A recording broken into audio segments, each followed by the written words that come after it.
What's up YouTube? So it's results time. How much have I made in the month of June? Well, 27 days of it. But first, a special thanks to the sponsor of this video. It's my wallet. Thank you so much for giving me this opportunity to make this really expensive, poor decision. Yes, thank you. Right, so let's get into the figures. So the rig's been running for 27 days. It's been running at medium settings because I don't want to abuse these cards. And it's quite a bad time to mine because of the crypto crash. But it's not been that bad. So for 27 days, I've made basically a half a Bitcoin cent. With the Bitcoin price at just under $21,000 and the Rand value for $1 is 16 Rand 82, it's around 1,800 Rand, which isn't that bad.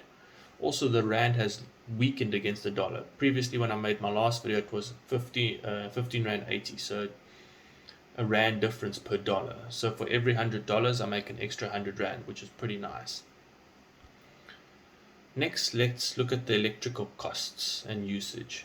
So for 27 days, I've used 429 kilowatts of power just for this rig. If I calculate that with the cost of power per day, and in total it's 902 Rand. So like previously, it's half of my money goes to just powering this rig. So in essence, I've only made 914 Rand if I was paying for the rig or paying for electricity. So looking at my solar figures, in total my panels have generated 609 kilowatts of power. The total load, or the total amount of electricity the whole house has used, is 878 kilowatts. And then from the grid, I've only imported 343 kilowatts, which isn't that bad. So in essence, my rig in theory has taken 343 kilowatts of power. So if I use that as my calculator, I've basically saved 20% of my power running the rig on solar and through the grid import, which is not a great saving because previously when I did it, I was using around 8 kilowatts of power, where this is now using a lot more. It's over 12 kilowatts per day from the grid.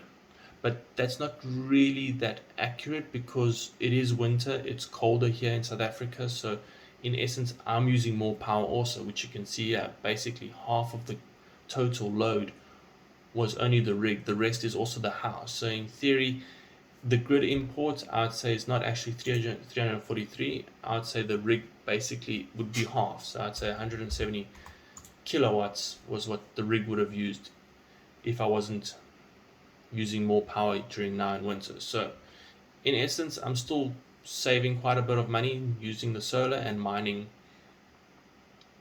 from the grid also. The one thing I also want to mention is we've been having a lot of load shedding, which means there's power cuts. So some days we've had actually stage 6 where the power is cut for almost 10 hours of the day. So the rig actually runs throughout this time.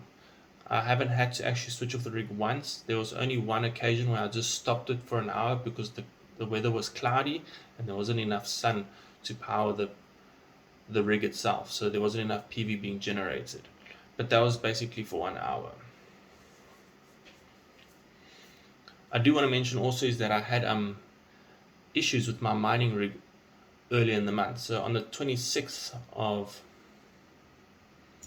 June, I had issues where the rig would just completely crash.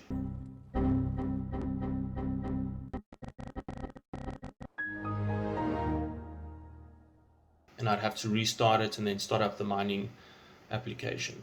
This happened for a couple of days, and that's because NiceHash released a new version, and I'm like, okay, let's get the latest version. It must be more stable. Wrong.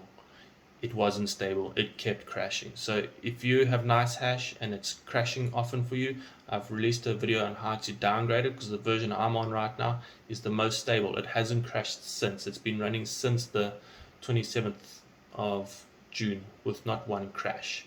So that's a nice.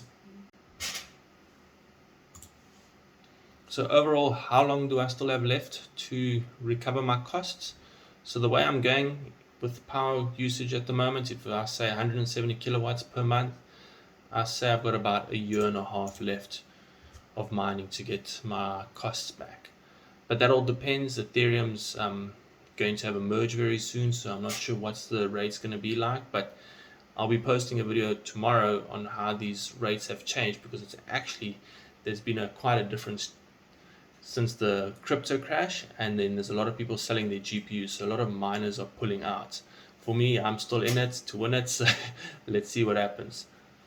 Cool, guys. If you like this video, don't forget, hit that like button and subscribe. Cheers.